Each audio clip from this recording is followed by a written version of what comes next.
Good morning. 2 weeks ago in my State of the State speech, I proposed a whole new era for New York, one in which my administration, my fellow statewide elected officials, and the legislature will finally work together to deliver for New Yorkers. But before I deliver our positive budget trends, let's look at another trend which is increasingly positive. Today, positive COVID cases are at 22,312, down 75% from our peak of 90,132 on January 7th, less than 2 weeks ago, and that's incredible. And cases dropped 34% in the last 7 days, while cases across the rest of the United States went down only by 5%. Our positivity rate is down to 12.48%, nearly an 11% drop from the peak on January 2nd, and hospitalizations continue to trend downward as well. So we hope to close the books on this winter surge soon so we can turn the page and open the book on our 2023 budget outlook and focus on the post-pandemic future. As I said since I took office 147 days ago, my top priority is to confront this pandemic head-on and to save lives, protect the health of New Yorkers, and protect the health of our economy. We also must pass a bold agenda that'll do more than just help us recover from this crisis. We need to embrace this moment of possibility and use it to redefine New York's destiny.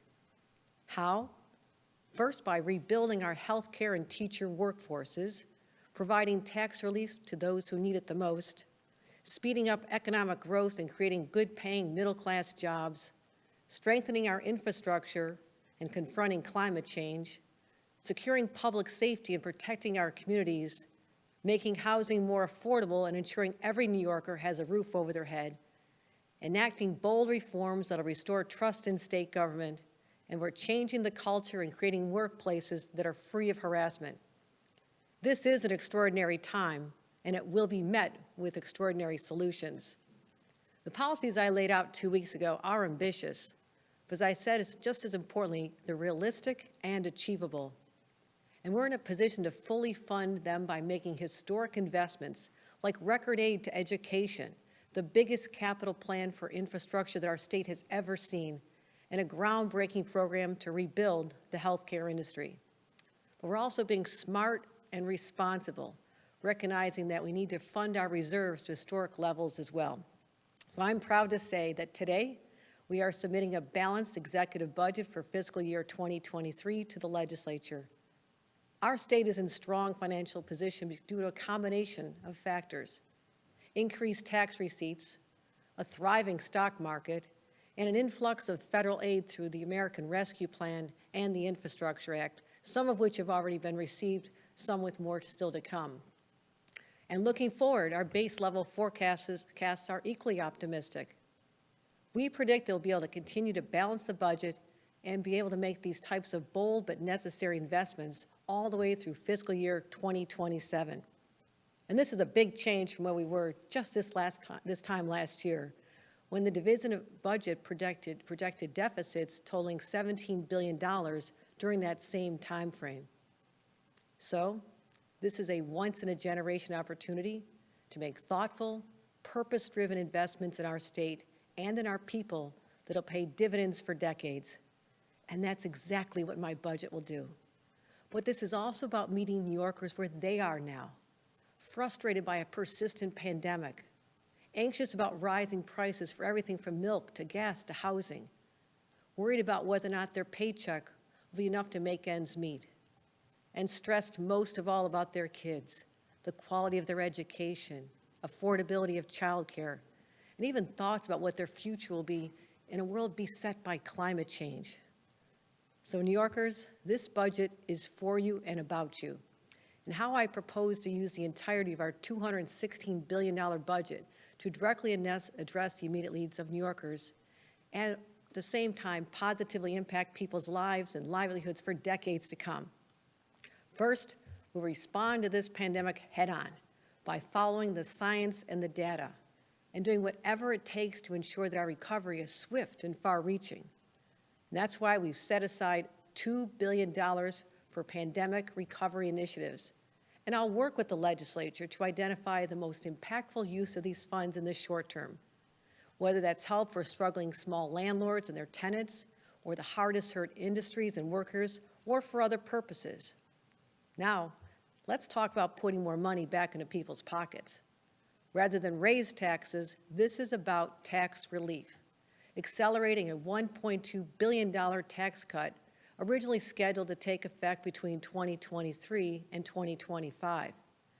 This way, more than 6 million middle-class taxpayers get their much-needed money lots sooner, at a time when inflation is robbing families of long-awaited gains in income.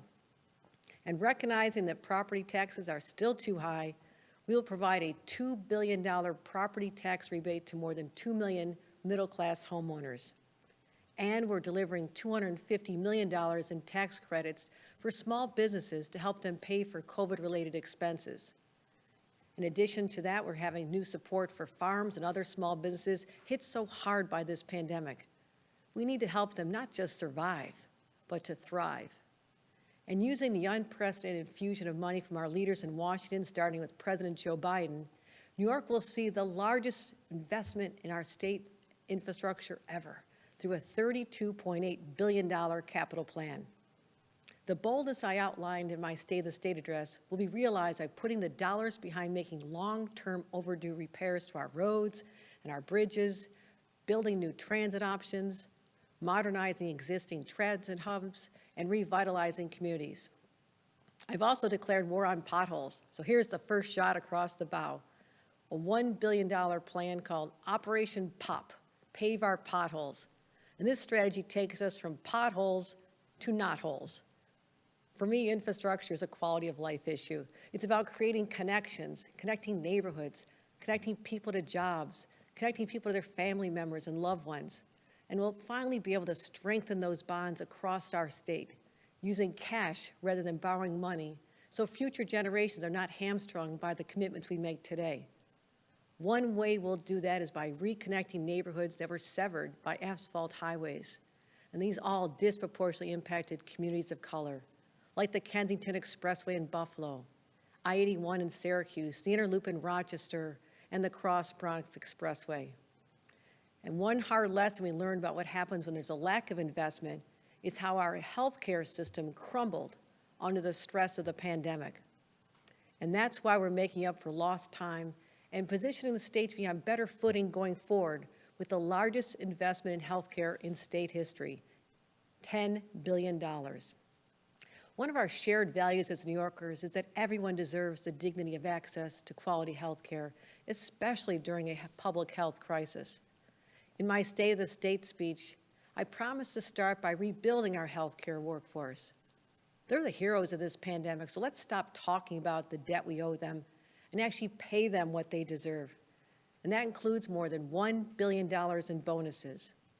We'll also work to rebuild our medical facilities, nursing homes, and hospitals, which have been crushed by this pandemic, through a $1.6 billion capital program to help them make much-needed upgrades. We're also going to invest in education, strengthening our teacher workforce and supporting students' mental health. We'll provide more than $31 billion in aid for our schools, continuing our commitment to fully fund education and foundation aid, and that brings us to the highest level the state has invested in education ever. And this should be used to continue expanding our pre-K program to school districts all across the state and for much-needed after-school programs. Because working parents need all the support they can get, we're also increasing our investments in child care to more than $1.4 billion. This will make 400,000 more families eligible for child care subsidies and will invest more in child care workers as well. To boost our economy, we'll make significant investments in our workforce development programs, support for small businesses, and the revitalization of downtowns across the state, so we can be the most worker-friendly and business-friendly state in the nation with all the different engines of our economy firing on all cylinders. And we'll ensure that the new businesses we're going to draw to New York will have access to a well-trained and educated workforce. And how we do that is by making our statewide higher education system the very best in the entire nation. We're going to increase operational support for SUNY and CUNY, the engines of social mobility, and we're adding $1.5 billion $1.5 billion over the next 5 years. And we're investing $150 million into the expansion of the tuition assistance program so it's available to part-time students, giving them a chance, which means more students won't have to choose between work and getting their degree. We'll also make that assistance available to people in prison as part of our Jails to Jobs initiative. And we're going to confront that climate crisis with the urgency that is required. That's why my budget includes $4 billion for the landmark Clean Water, Clean Air, and Green Jobs Environmental Bond Act, and the largest ever investment in the Environmental Protection Fund. We must speed up our transition to clean energy, and New York will lead the way by making a nation-leading $500 million investment in offshore wind energy. And we have to confront the housing affordability crisis. And one way we'll do that is by advancing a new $25 billion 5-year housing plan to create and preserve 100,000 affordable homes, including 10,000 homes with supportive services for vulnerable populations. And everyone deserves to feel safe on the streets, in schools, in their homes, and in their communities, and during their commutes. And in too many communities, they just don't. So we're going to prioritize public safety, starting with $224 million investment into programs that will reduce gun violence and other programs to help children in our streets. And we'll confront the other public health crisis that is taking far too many New Yorkers' lives, and we'll take it on head on, because that is something that has destroyed the lives of too many of our loved ones. So we're going to make a $400 million multi-year investment in opioid and substance abuse addiction services. Of course, this is just a small sampling of everything that's included in the 2023 budget. But the bottom line is that we'll make smart investments to ensure we not only recover from this pandemic, but emerge from it stronger than ever before. And I want to be very clear. We're going to do it by taking a fiscally responsible approach, because we know that the federal funds will eventually run out, and that's why we're not banking on them for the future. We're not creating recurring expenses or new programs we can't pay for. So for the first time ever, with smart planning, New York will have no out-year gaps. All these commitments are either one-time expenditures or are supported by the expectation of a reasonable growth in revenue as projected by our Division of Budget. So we have the means to respond to this historic moment with an historic level of funding. And what we have achieved with the blueprint I'm printing today is both a plan that is socially responsible and fiscally prudent. And as I learned working on 14 balanced municipal budgets with much smaller numbers, but with the same philosophy, you have to prepare for the rainy days, even when there's not a cloud in the sky, because the rain, or where I come from, the snow, eventually does fall. So we're prepared for the downturns as well. Just remember where we were 2 years ago today, and suddenly how our world changed forever. As we assess the risks, we do have concerns about long-term economic erosion caused by the pandemic and the impact of inflation, and even, I hate to say it, but possible resurgence of COVID. We just can't predict the future. But I want to assure New Yorkers that we are prepared.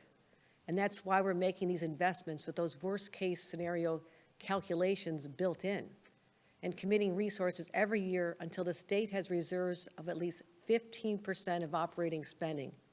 That's what the experts recommend, and it's what we're going to do for the future leaders, for future generations, and for the future health of our state.